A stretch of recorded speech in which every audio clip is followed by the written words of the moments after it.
Bab 2 pembahasan 1. Rangka hukum anti pencucian uang. A. Definisi pencucian uang. Pencucian uang adalah proses menyembunyikan atau menyamarkan asal-usul hasil kejahatan seolah-olah menjadi harta kekayaan yang sah. Tindak pidana pencucian uang atau money laundering sebagai suatu kejahatan mempunyai ciri khas, yaitu bahwa kejahatan ini bukan merupakan kejahatan tunggal tetapi ganda-ganda. Hal ini ditandai dengan bentuk pencucian uang sebagai kejahatan yang bersifat follow-up atau kejahatan lanjutan, sedangkan kejahatan utamanya atau kejahatan asalnya disebut sebagai predicate offense atau core crime, atau ada negara yang merumuskannya sebagai unlawful activity, yaitu kejahatan asal yang menghasilkan uang yang kemudian dilakukan proses pencucian. Proses ini umumnya melibatkan 3 tahap. Yang pertama, placement atau penempatan. Pada tahap ini pelaku menyisihkan uang kotor, yaitu lembaga keuangan yang sah. Hal ini sering dalam bentuk setoran tunai bank. Ini adalah tahap yang paling mengerikan dari proses pencucian uang karena melibatkan sejumlah besar uang tunai yang mencolok dan bank diwajibkan untuk melaporkan transaksi dan nilai tinggi. Yang kedua, liabilitas pelabuhan. Tahap ini melibatkan pengiriman uang melalui berbagai transaksi keuangan untuk mengubah bentuknya dan membuatnya sulit ditutup. Liability dapat terdiri dari beberapa transfer bank ke bank dan transfer bank ke bank antara akun yang berbeda dengan nama yang berbeda di berbagai. Ini adalah langkah paling rumit dalam skema pencucian uang, dan ini semua merupakan upaya agar uang hasil kejahatan tersebut sulit dilacak asal dan tujuannya. Yang ketiga, integration atau penggabungan merupakan tahap yang menyatukan kembali uang-uang kotor tersebut setelah melalui tahap-tahap placement atau layanan di atas. Dengan cara ini akan tampak bahwa aktivitas yang dilakukan secara tidak berkaitan dengan kegiatan-kegiatan ilegal sebelumnya, dan tahap adalah inilah kemudian uang kotor itu telah tercuci. D. Dasar hukum. Yang pertama ada Undang-Undang Nomor 8 Tahun 2010 tentang pencegahan dan pemberantasan TPPU. Kedua, ada peraturan pemerintah dan regulasi terkait. Ketiga, konvensi internasional yang telah diratifikasi. Dua, implementasi hukum anti pencucian uang.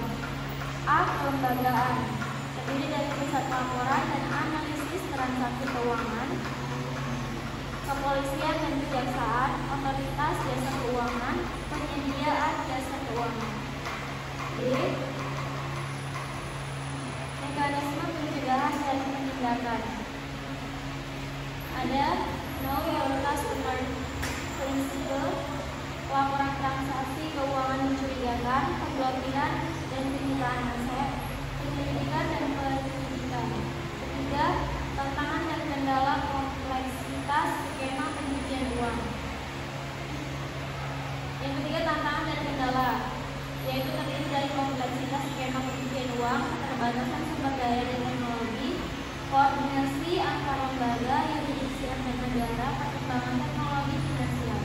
Keempat, upaya penguatan sistem anti pencucian uang, terdiri dari penguatan regulasi dan pengawasan, peningkatan kapasitas SDM, kerjasama internasional, modernisasi sistem teknologi informasi, dan edukasi publik.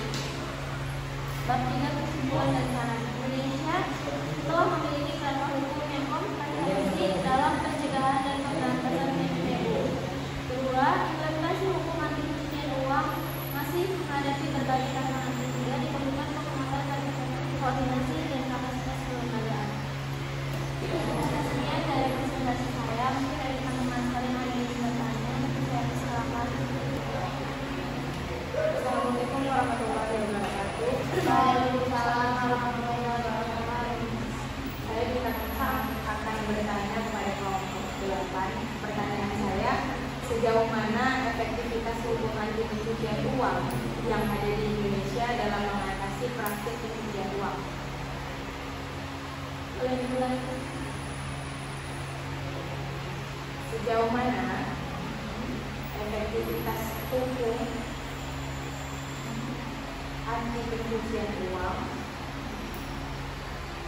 yang ada di Indonesia dalam mengatasi praktik pencucian uang? Ada lagi yang ingin bertanya?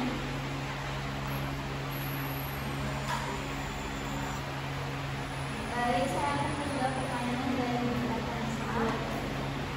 Pertanyaannya, sejauh mana efektivitas hukum anti pencucian uang yang ada di Indonesia dalam mengatasi praktik pencucian uang? Hukum anti pencucian uang di Indonesia, terutama melalui Undang-Undang Nomor 8 Tahun 2010 yang ada di makalah, cukup efektif dalam memberikan kerangka hukum untuk menanggulangi pencucian uang. Namun, efektivitasnya masih terbatas oleh faktor-faktor seperti kelemahan dalam implementasi kebijakan, keterbatasan sumber daya untuk mengelola sanksi, dan koordinasi antar lembaga yang belum optimal. Meskipun Indonesia telah memperkuat sistem pengawasan keuangan melalui lembaga seperti PPATK